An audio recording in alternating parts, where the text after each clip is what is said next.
Before I begin, I must make a few things clear. First, would be this is not my story. This story is one of my relatives who had grown up during the Cold War. A cousin had told me the story that their grandfather had told them. With how old this story is, I am unsure of what was fact and what was fiction, but I will tell it as I was told, and give a picture that can clarify that this story isn't completely BS. Second, this story may sound crazy, but my cousin had believed every word their great-grandfather had said, so I'll take their word for it. In the year of 1959, my cousin's great-grandfather had been a young man in Soviet Russia. I will refer to him by his original name, Victor Dmitri. He had been a hiker and was known by his family as a lover of nature. At the time, he had a certain hiking license and was preparing to gain an upgrade to his license that was the highest at the time. Someone at the time in the town he lived in had been assembling a crew that would undergo a venture into the wilderness and claim the advancement in licensing. Victor had joined a group of 12 hikers that would venture up into the mountains. The trail they took had led them to an area called Dead Mountain in the local dialect. It was named this by the locals because there was little to no wildlife in the area, as well as little plant life. I would guess this would make a good place to hike because you were unlikely to get attacked by animals like wolves or bears. To make this clear, I know little to nothing about hiking. My cousin also likes hiking, and he knows a lot more than I do. When he had told me this story, he tried to explain a lot of things that I didn't understand. One thing that I do know, though, is some of the equipment that Victor had brought was important for what was to come. Normal stuff like food and other essentials, but then there was an ice climbing pick and his knife. While that sounds relatively normal, the tool would be useful later on for Victor. On the way up, one member of the crew had started having trouble. He was having joint and knee problems while on the move to the campsite. Victor spoke up. "You should probably go back down the mountain." "What? I can't just leave now." "I think you should. Your leg could be messed up, and if you go too far up, you may not get back down." Victor was blunt with his words, but I could see that he was really just looking out for his friend. I am also paraphrasing what was said, because my cousin was both not there, and his Russian is a bit rusty. "I just can't bail on you guys. We've been training for this, and I can't give up now." The leader of the party chimed in. "Look, none of us want you straining yourself to the point that you can't return home. It'll be pretty hard to carry your butt back down. Just head back down the mountain and I'll help you out with your certificate some other time. Just head back down and get yourself patched up." The party member gave an over-exaggerated sigh before turning around and speaking. All right, I'll head back to town. Good luck. Hopefully they don't have to cut off your leg." "Yeah, hopefully. Try to keep yourself out of danger without me, Vic. I won't be up there to save your butt like last time." "Alright, that's not how I remember it, but I'll see you when we get back." The party member had left the group alone and had ventured back down the mountain.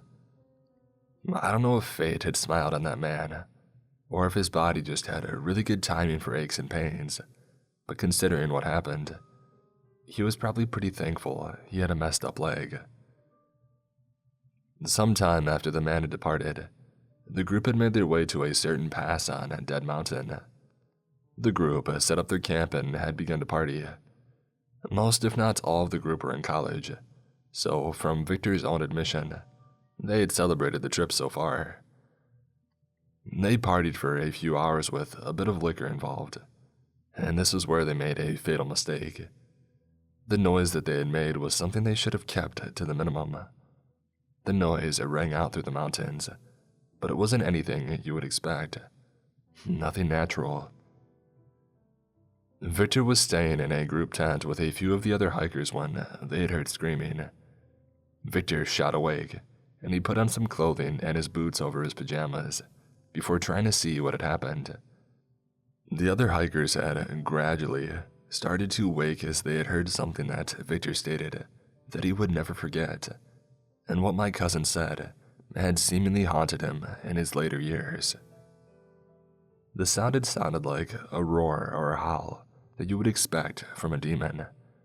Loud, booming, monstrous. Everyone had shuddered and looked back towards each other. They hesitated going outside, while Victor had crawled forward to see what had happened. From what I was told, Victor was always described as adventurous and brave. And for what I had heard from what happened in the story, this man had balls of steel. Victor had started to unzip the tent before hearing the sounds of snow crunching outside of the tent. He hesitated before unzipping the tent completely. His hesitation probably gave a few more seconds for himself and his group, but seemingly dooming another soul. One of the other campers had burst into the half-unzipped tent, head and arm first. He was panicking and trying to get inside frantically. Victor had tried to grab him and help him inside, before the man had suddenly been jerked back and then pulled from the tent. A few seconds after the man had been pulled away from the tent, a large claw reached into the tent. Victor had fallen backwards after the man was dragged out, so he was out of the way of the claw reaching in. The claw had a black, muddy appearance with white fur that followed the claw from the forearm. Victor crawled away further out of the claw's reach. Victor had stated to my cousin that when he saw the claw, he had been more afraid of what he had seen next than anything in his entire life. The scariest thing to him at that point was the thought of the potential conflict between the US and the Union, the potential war that could happen, the stories that his parents had told him about, his own father from his stories from the last Great War. Those doomsday thoughts had scared the heck out of him before, but they felt like nothing compared to this situation. The claw retracted from the entrance and through the zipper. An icy blue eye stared through. It snarled, and a gigantic snout came through the entrance, and it started to wail around, trying to enter the tent. Victor was still within striking distance of the snout and had to kick the snout full force, which had knocked it out of the tent for a second before it returned, even more rapid and vengeful than before. Victor had gotten back to his feet and got to his bag right by the other members of the group. They were all cowering in fear on the other side of the tent. The zipper on the other side of the tent had stuck and it wasn't opening. Victor pushed through the group and grabbed his bag and fumbled for the knife. The group kept rushing him to find the knife and cut open the other side of the tent, as the creature had started to pull itself through the zipper. He found the knife and had cut a hole in the tent wall, and everyone had crawled through the hole. Victor held the hole open for everyone and had seen the creature nearly completely inside the tent. The beast was covered in white and gray fur. It looked very much like a wolf, but the body was much more muscular than a normal wolf, and it seemed a hell of a lot bigger than a normal wolf. Victor froze for a second before grabbing his coat, his bag, and going outside of the tent. Once outside, a snowstorm had formed in the hours after they had set up camp. Night had fallen and the storm had started to become a whiteout. From Victor's retelling, he claimed that he couldn't see his own hands or arms in front of him, as he had adjusted his coat and bag. The beast had tried to rip out of the tent and eventually tried to give chase to the group. Here's where the story gets a little disorienting. In the confusion, all the hikers had run off in different directions, trying to get away from the attacker. Since most of the people were asleep when the attack had started, they were lightly dressed and everyone other than Victor hadn't had a complete pair of shoes. Victor's retelling didn't mention much about the fate of most of the other hikers. I tried to look up as much as I could to figure out what had happened. I found a video on YouTube that went over the situation. Some of the hikers that had diverted from the camp tried to warm themselves up with a fire. but not having clothes, they accidentally scorched their feet and hands before dying due to hypothermia. Some of the people had died to what had seemed to be high-impact wounds, which could be caused by the collapse of a shelter that they had built. Victor had ran away from the camp and had ended up separated from all the other hikers. He kept running as fast as he could, trying to avoid the beast that he thought was right on his tail. Eventually, he had seen a small group of trees and had climbed up the tallest one that he could see. He had broken a few branches on the way up, but he was pretty sure wolves couldn't climb trees. He sat up in the tree for what seemed like hours, hoping that the beast wouldn't find him. He initially tried to stay awake as long as he could, because I thought the cold would get to him in his sleep, and he wouldn't wake up again. He stayed up for about an hour before succumbing to sleep. Before he did drift off, he tied a rope from his bag around himself in the tree trunk so that he wouldn't fall and break his neck. Victor eventually woke up to daylight beaming between his hood and scarf. He looked over the area and saw that the weather had settled. He looked around for the beast that he saw, but he couldn't find it. Victor started climbing down to the bottom so he could try to find the rest of his team. His plan was to return to the camp and try to scrounge up as much equipment to try to save as much of his team as he could. On the way up, Victor had tripped on something and fell. He had expected that he had tripped on a loose branch or a groove in the ice while hiking, and had started to fumble around in the snow trying to find what he had tripped on. It took only a few seconds of searching before finding a gloved hand. Victor had realized that he hadn't tripped on a branch. He had tripped on a person. He uncovered a bit more of the snow and discovered the body of the expedition leader. The man had bite marks across his body, while having a frozen look of fear on his face. His eyes had been looking onward with a deathly gaze, one that had been burned into Victor's mind. Out of all the things on that mountain that he had seen, this image was etched into his skull.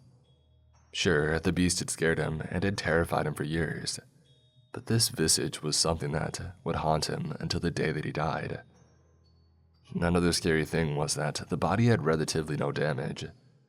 There were bites and cuts, but there wasn't too many wounds that could be considered fatal except for one. A large hole that had been where his heart should have been. Other than that, his body was in relatively good condition.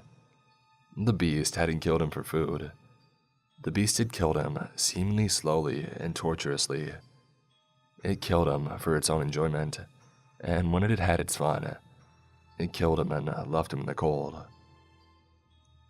Victor had reburied the leader in the snow. He buried him deep enough that he could potentially be found later, but deep enough so scavengers couldn't pick anything off of him. He continued up the mountain, making his way back to camp. He eventually did make his way back, and he looked around the camp and had seen the destruction. 2 of the 3 tents had been torn down while one was somehow still standing. There were various footprints, but all of them looked human, except one trail that looked very wolf-like, except the prints were massive.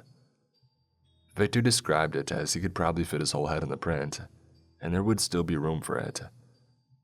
He had explored around the camp a bit more, finding different supplies scattered around the camp, before he found a bloodstain on the ground. The blood was slightly illuminate, and as he put his hand towards it, he felt a somewhat warm sensation.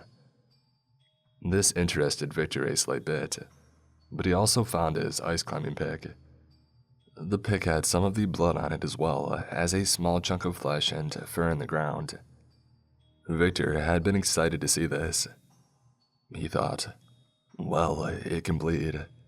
The beast is mortal. Victor had grabbed the pick and had noticed the blood on the blade had also emitted heat as well. While Victor had still been afraid of the beast, this knowledge was something that made him hopeful. He realized that if the beast was still hunting him, he could drive it away and maybe even kill it. He realized that he was getting ahead of himself and knew that he had to take things one step at a time. He had to find a way off the mountain. He had realized an erratic pattern of footsteps by the blood-stained snow. It had started leading away from the camp, and had the larger footsteps hadn't followed it. Victor thought that maybe the beast had been disoriented from being struck, and whoever had stabbed it had slipped away. He made a mental note that the blood trail in the snow, and he continued to search the camp. Victor spent a couple of hours salvaging as much as he could, including a medical kit, before he went back to find the blood trail from the hike towards the camp. He retraced his steps before finding the bloodstains, and he had seen two trails. The first was a lighter trail of blood that had looked like normal red blood had led away from the original campsite. The second trail was a darker shade of red, and initially followed the other trail, before turning and heading into the direction of where the expedition leader had been. The blood seemed to belong to the beast, and it showed that he had attacked someone who was armed before being injured. After being attacked, it was out for blood, but saw the expedition leader and had taken the chance for some easy prey. This beast was not only smart, but malicious. Victor decided to follow the trail that was more human instead of the trail of the beast. He followed the trail into a small opening in the stone wall of the mountain. The gap was big enough for Victor to squeeze through. He saw some blood on the stone and thought that the other survivor was hiding inside. Victor started to slip through and spent a few minutes sliding into the cave.